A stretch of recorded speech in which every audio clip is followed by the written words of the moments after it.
Lição 3. Tema da lição: a encarnação do Verbo. Texto áureo: Evangelho conforme João, capítulo 1, versículo 14. Abre aspas. E o Verbo se fez carne e habitou entre nós. E vimos a sua glória como a glória do unigênito do Pai, cheio de graça e de verdade. Comentário e introdução.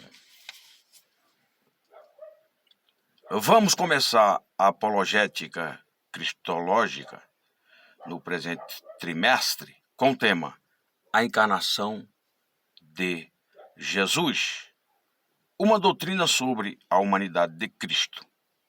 O mesmo apóstolo João, que se empenha em mostrar a deidade absoluta de Jesus, se preocupa também em enfatizar que Jesus viveu entre nós, participou da natureza humana, teve corpo físico humano, corpo físico e humano. Ponto final. A presente lição é uma apologia à sua humanidade plena. Jesus, na condição de Deus, ele sempre existiu. De acordo com o Evangelho que leva o nome de João, capítulo 1, versículo 1, é dito: no princípio era o Verbo, se preferir, palavra. A palavra estava com Deus e a palavra era Deus. No versículo 14, aonde eu acabei de ler, é dito que o Verbo, ou a palavra, se humanizou e habitou entre nós, cheio de graça e de verdade, e vimos a sua glória como a glória do unigênito do Pai. Jesus, como Deus, ele sempre existiu. Agora, como homem, ele passou a existir há um pouco mais de 2000 anos. Nos anos 5, aproximadamente, depois de Cristo, Jesus nasceu como homem no ventre de Maria, de uma virgem. Foi concebido pelo Espírito Santo. Nasceu ali, em Belém, da Judeia. A Bíblia fala ainda que, conforme está escrito aqui, em 1 Timóteo, capítulo de número 3, versículo 16, a Bíblia fala o seguinte a respeito da humanidade de Jesus. Evidentemente, grande é o mistério da piedade. 2 pontos. Aquele que foi manifestado na carne foi justificado em espírito, contemplado por anjos, pregado entre os gentios, crido no mundo e recebido na glória. Então nós vemos mais uma referência provando a humanidade de Jesus. Ou seja, Jesus, ele trouxe consigo, a partir da sua concepção na condição de homem, trouxe a natureza divina que sempre existiu, porque ele sempre foi Deus, e agora ele estava adquirindo uma natureza humana, uma natureza perfeita, humana. Daí vem a expressão teológica hipostática, natureza hipostática, que são duas naturezas em um único ente, Jesus Cristo, em um único ser, Jesus Cristo. Na única pessoa de Jesus Cristo, duas naturezas. A natureza divina, porque ele sempre foi Deus, e a natureza humana. Como Deus, ele tem pai, mas não tem mãe. Como homem, ele tem mãe, mas não tem pai.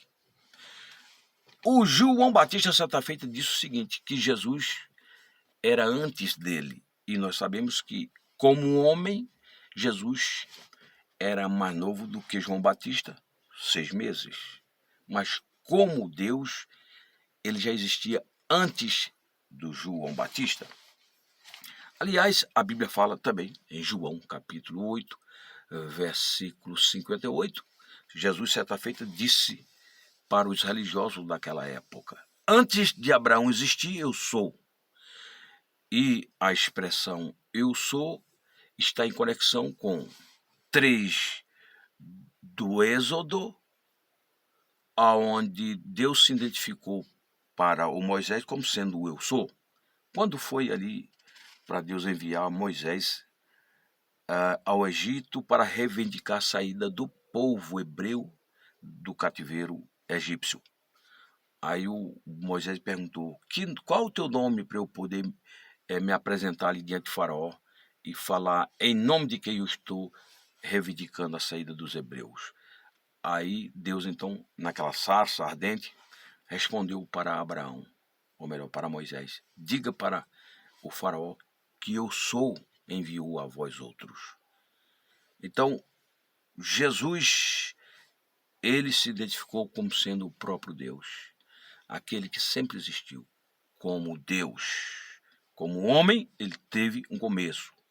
Daí a expressão Deus, que não tem começo, unigênito. Unigênito é a palavra que está associada à concepção que se deu através do Espírito Santo no ventre da Virgem Maria. Portanto, quando se diz unigênito, porque a palavra unigênito quer dizer único de uma espécie, o único de um gênero. Ninguém jamais foi submetido a um processo dessa natureza. Só o Filho de Deus, o Filho eterno de Deus. Portanto, Jesus Cristo, ele se encarnou. O Verbo se humanizou. O Verbo se fez carne. E é sobre este assunto que esta lição vai tratar hoje. A encarnação do Verbo, a encarnação do Filho eterno de Deus. Muito bem. Ponto subtópico de número 1. Heresias que negam a corporeidade de Cristo.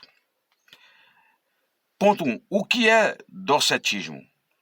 O termo vem do grego dokel, que significa ter aparência. O docetismo é a mais antiga heresia histórica da Igreja e consistia em negar Jesus na condição de um corpo físico humano, sua humanidade. Era simplesmente uma aparência, segundo o docetismo. Ou um fantasma.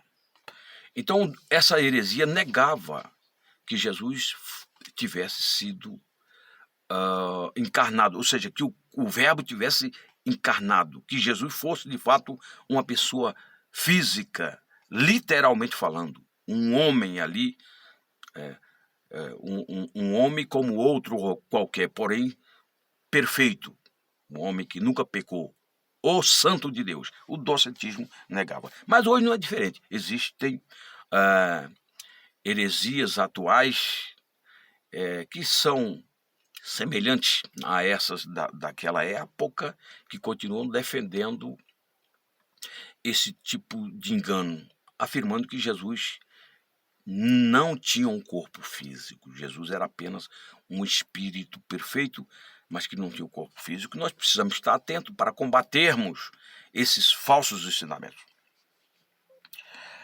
Ponto 2. O que os docetas ensinavam sobre Jesus? Os seguidores dessa heresia ensinavam muitas coisas fora das Escrituras, ao contrário da palavra de Deus. Nosso enfoque destaca a humanidade de Jesus como verdadeiro homem.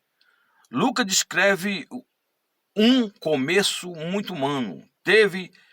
Jesus teve parentes, amigos, etc.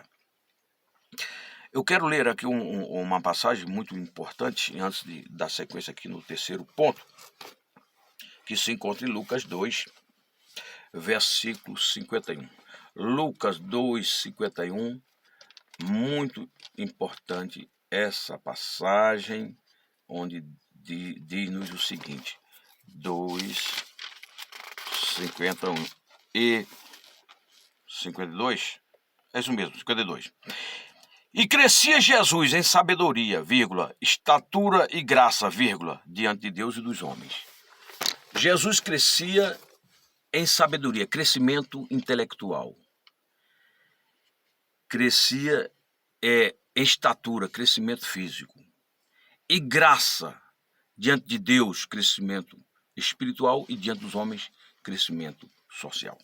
Jesus cresceu como qualquer criança ao nascer nesse mundo, vai estar crescendo a partir destas perspectivas, submetendo essas fases: o crescimento físico, o crescimento intelectual, o crescimento na graça diante de Deus e dos homens, crescimento espiritual e crescimento social diante dos homens. Muito bem. Ponto 3.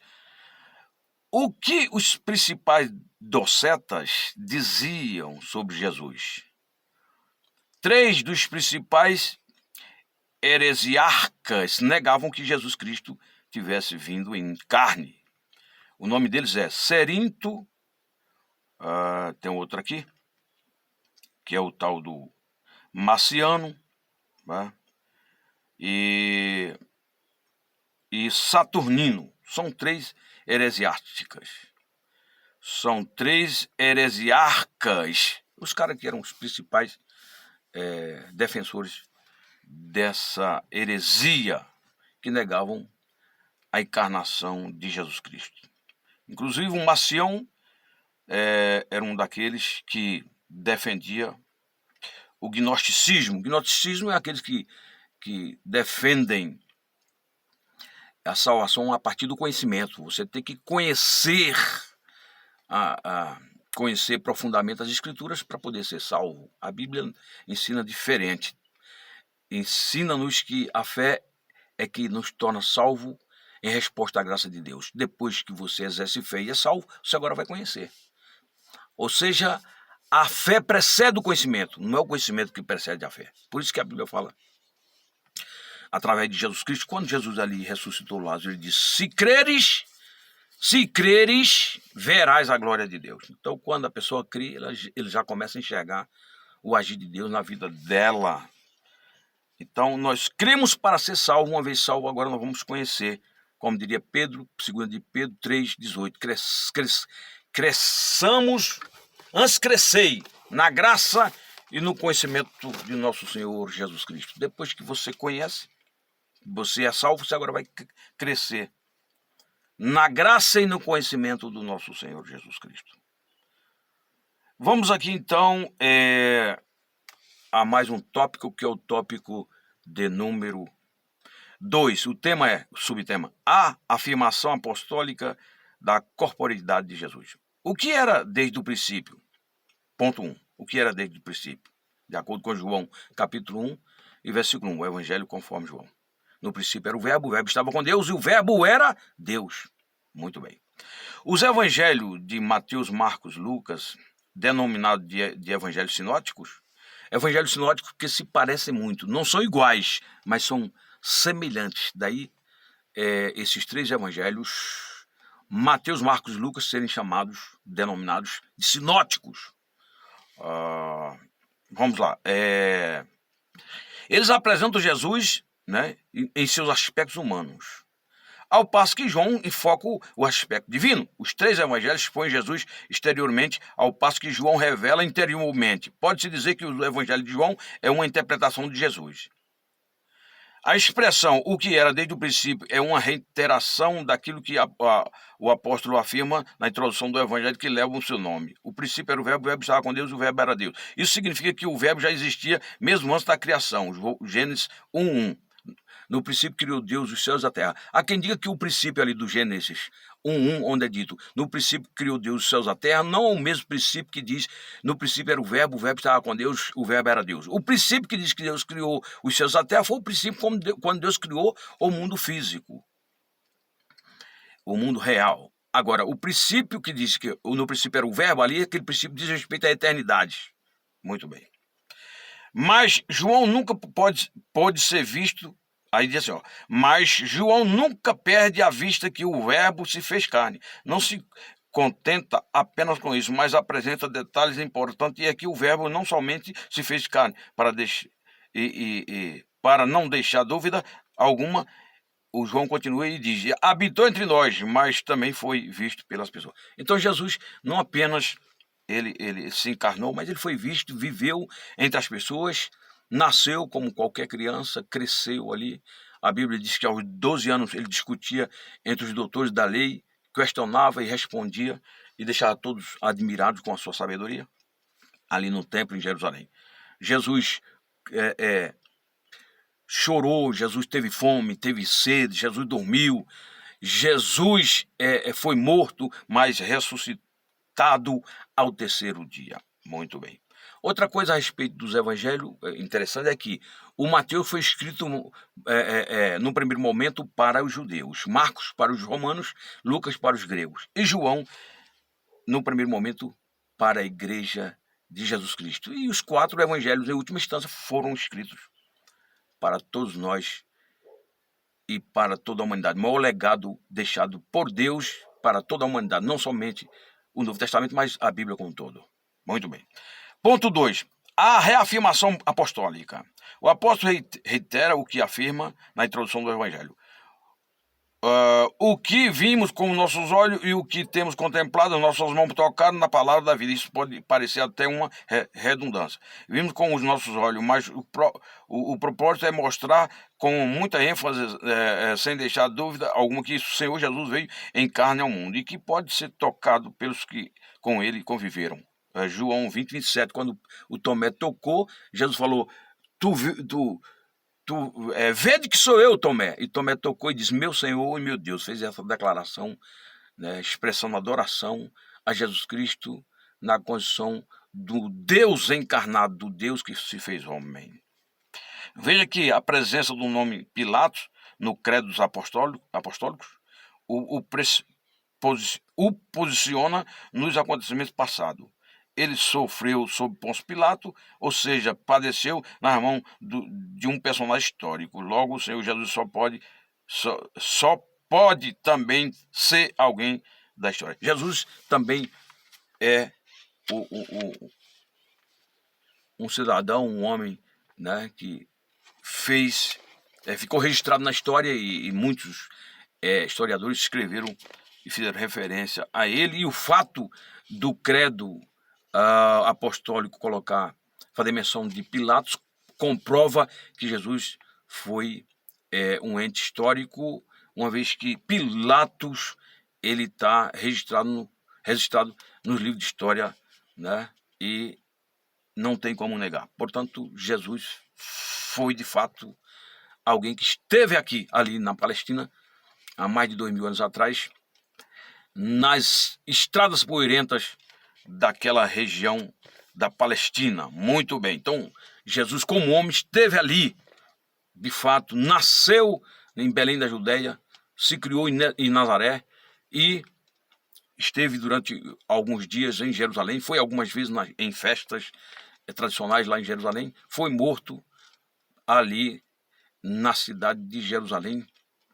A Bíblia fala que ele foi crucificado ali no Gólgota, né? Que de fato era uma região fora da cidade, mas estava no contexto ali de Jerusalém.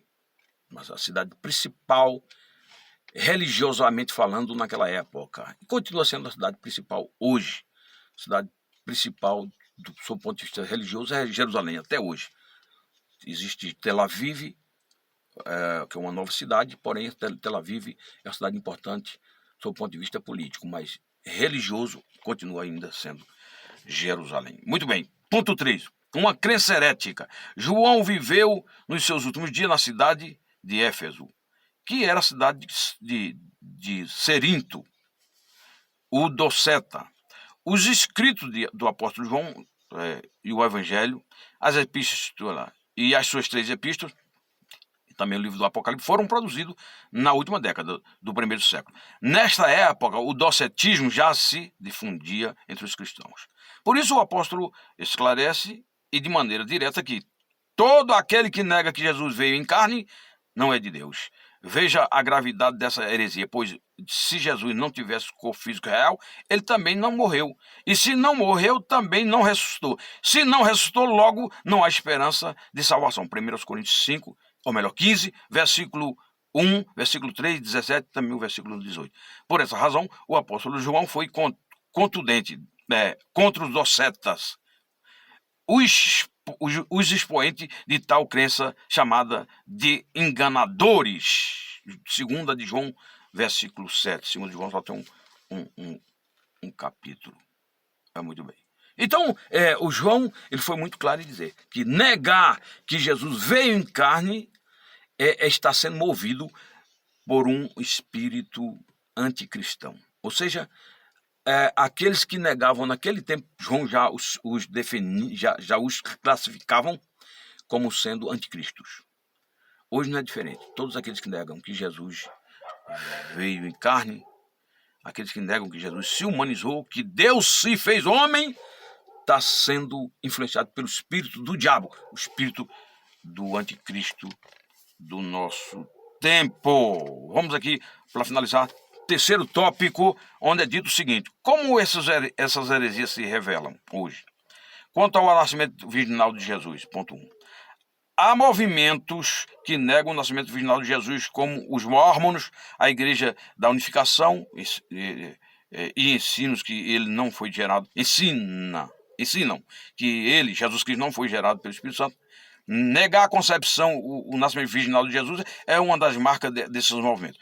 É o ensino moderno de Cerinto, que era um dos hereges, seus seguidores. A Bíblia anuncia de antemão a concepção e nascimento virginal de Jesus desde o Antigo Testamento. Está lá em Isaías 7,14. O seu cumprimento histórico no Novo Testamento foi no Novo Testamento. Jesus foi gerado pelo Espírito Santo. Mateus 1, versículo 18 e 20. O anjo Gabriel disse a Maria: descerá sobre ti o Espírito Santo, e a virtude do Altíssimo te cobrirá com sua sombra. Lucas 1, 35. Então, está aí. Jesus profetizado lá em Isaías 7. Vamos ver essa referência antes de entrarmos no subtópico 2. Vamos a essa referência de Isaías, que se encontra aqui, 7, 14 de Isaías. É importante, essa referência é muito importante.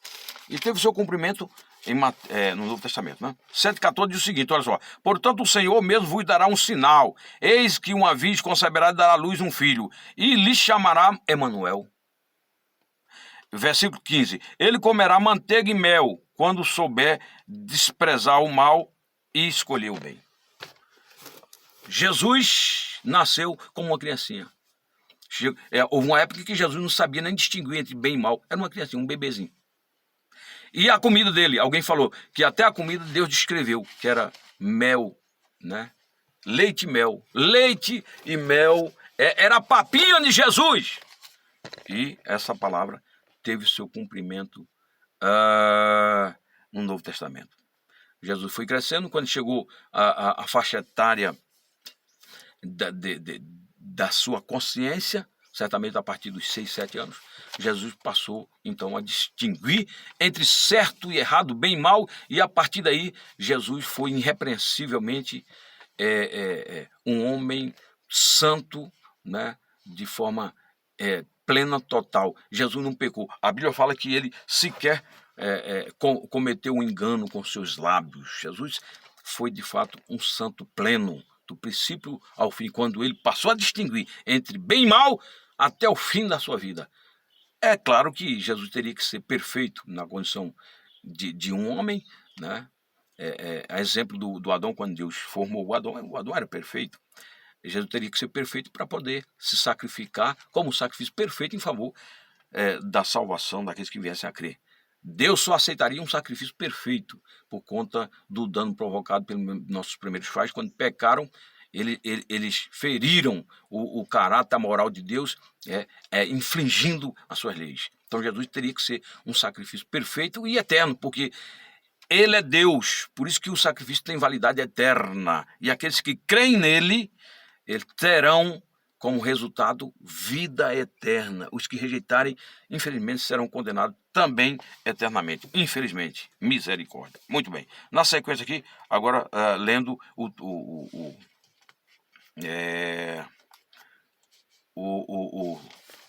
subtópico aqui 2, ou ponto 2, do último tópico, onde diz o seguinte: quanto à morte e ressurreição de Cristo, os heresiarcas O heresiarca gnóstico do Egito, Basíliades, negava a crucificação de Cristo. Dizia que Simão, o sirineu, transfigurou-se e foi equivocadamente crucificado, e que o populacho o tomou por Jesus. Assim sendo, Cristo apenas presenciou a crucificação de Simão, o seu suposto sósia. O Alcorão, o livro sagrado dos muçulmanos e a sua principal fonte de autoridade espiritual, declara que o Senhor Jesus não foi crucificado, que tudo não passou de uma simulação. Misericórdia. Nas notas explicativas do rodapé, nas edições do Alcorão, eles afirmam que um sósia de Jesus foi levado à cruz. Isso se parece uma ideia de Basíliades. Essa doutrina é contrária a todos os pensamentos bíblicos e os fatos históricos. A Bíblia ensina que Jesus morreu e ressuscitou dentre os mortos. Ponto 3. Confirmação histórica. A confirmação histórica e histórica da morte de Jesus é fato incontestável. Historiadores e cristãos, judeus e romanos atestaram a morte. Historiadores não cristãos, detalhe, judeus e romanos, atestaram a morte de Jesus. Flávio Jorge José, historiador judeu, disse: acusaram-no perante Pilato, e este ordenou que crucificassem. Os que o havia amado durante a sua vida não o abandonaram depois da morte. O historiador romano Tácito, 55 a 117 depois de Cristo, escreveu: aquele de quem levavam o nome Cristo foi executado no reinado de Tibério pelo procurador Pôncio Pilato. A Bíblia declara que Jesus, depois de ter padecido, apresentou vivo com muitas infalíveis provas. Muito bem. Então nós vemos que é um fato. Jesus realmente esteve ali na Palestina como homem. Depois dos 30 anos iniciou o seu ministério público, espiritualmente falando, e depois ele foi condenado, morto através de morte de cruz, mas ressuscitou ao terceiro dia. Jesus é Deus, Jesus é homem, isto é 100% Deus, 100% homem. Parece estranho, mas é assim que a Bíblia nos ensina. É o perfeito Deus, é o perfeito homem e o verdadeiro Deus, e a vida eterna. Então, conclusão, aqui diz o seguinte: as expressões verbo se fez carne, a Jesus Cristo veio em carne, significam a resposta dos docetas. Os evangelhos revelam vários atributos característicos de Jesus na condição do ser humano. Ele foi revestido de corpo físico, porque o pecado entrou no mundo por um homem, e pela justiça de Deus tinha de ser vencido por um ser humano. Jesus se encarnou, fez-se homem sujeito ao pecado, embora nunca houvesse pecado, e venceu o pecado como homem. Então, Jesus foi tentado em tudo. A Bíblia fala claramente que Jesus foi tentado em tudo. Está lá aos Hebreus, no capítulo de número 3, o 15, onde fala o seguinte: Jesus foi tentado em tudo, mas não pecou em absolutamente nada, porque o Cordeiro de Deus, ele era um cordeiro puro, imaculado, para morrer em favor da nossa salvação. Está aqui, Hebreus 3, versículo 3, não, ou 4, 4:15. Porque não temos sumo sacerdote que não possa compadecer-se das nossas fraquezas. Antes, foi ele tentado em todas as coisas, a semelhança do homem, mas sem pecado. Jesus foi tentado em tudo, mas não pecou em absolutamente nada. Jesus não pecou, porque o Cordeiro de Deus teria que ser sem mácula, sem defeito, para se oferecer ao Pai em favor da nossa salvação. Jesus Cristo como homem. Vai ter mais uma referência aqui para finalizar, onde é dito o seguinte: disse Jesus, João 5:30, eu nada posso fazer de mim mesmo, na forma, porque ouço julgo, o meu juízo é justo, porque não procuro a minha própria vontade, e sim daquele que me enviou. Jesus foi tentado a fazer a sua vontade. Quando a Bíblia fala que ele foi tentado em tudo, é claro que ele não foi tentado a semelhança do homem em todas as dimensões diante das quais nós somos tentados. Ele foi tentado, em resumo, em deixar de fazer a vontade do Pai, assim como nós somos tentados. Mas nós não somos tentados apenas nesse sentido, somos tentados em outras áreas, que Jesus não foi. Porque Jesus não tinha uma natureza pecaminosa. Ele foi tentado de fora para dentro e não de dentro para fora. Nós somos tentados tanto de fora para dentro como de dentro para fora, porque nós temos uma natureza pecaminosa e isso não acontecia com Jesus. Ele não tinha essa natureza pecaminosa. Então, quando a Bíblia fala que Jesus foi tentado à semelhança do homem, ele não foi tentado igualzinho ao homem. Semelhança e igualdade é diferente. Por isso, em resumo, Jesus foi tentado a fazer a vontade dele, mas não fez a vontade dele.